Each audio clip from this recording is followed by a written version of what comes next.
For the latest in strategic affairs, subscribe to our YouTube channel. Click the bell icon for updates. Let me introduce my guest for now. Ananth Krishnan is a correspondent for The Hindu. He's based in Hong Kong, and he's going to be breaking down the import of this meeting for us. Ananth, welcome. Glad to have you. Thank you so much, Surya. First, let's take a quick look at what the Central Committee meeting was all about. We have a small graphic here, and I'll just play that. So this meeting was about, it's a historic resolution that cements President Xi Jinping's power. She is now equal to Mao Zedong and Deng Xiaoping. The meeting lays the ground for the National People's Congress next year, where she is expected to be formally endorsed for an unprecedented third term. Now, important to note that the Central Committee is a powerful body comprising the top leaders of this Communist Party. So it has over 200 odd members and 171 alternate members, and they're elected every 5 years. So that in brief is what the Central Committee is all about. Now, Ananth, could you break this down for us? The Central Committee meeting, very important. What does it mean? Well, Surya, I think the graphic does a great job of the main takeaways from the meeting.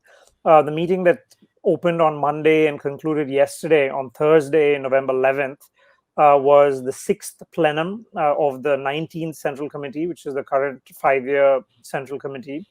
And the sixth plenum, usually a Central Committee meets 7 times within the 5-year period that it serves for. So this is the second to last meeting of this current Central Committee. And next year is an important year, Surya, because you're going to have a once in 5-year Congress where the party will choose the next Central Committee.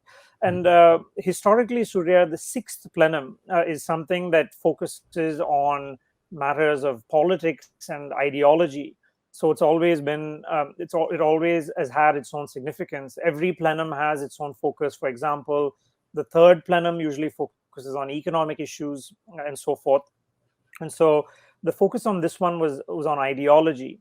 And if you go back 5 years, Surya, the sixth plenum of the previous Central Committee, the 18th Central Committee, came up with, with coming up with this idea of Xi Jinping being a core leader of the party. And in the lead up to this plenum in Beijing and here in Hong Kong as well, there's a lot of chatter saying that, this is going to be even more significant.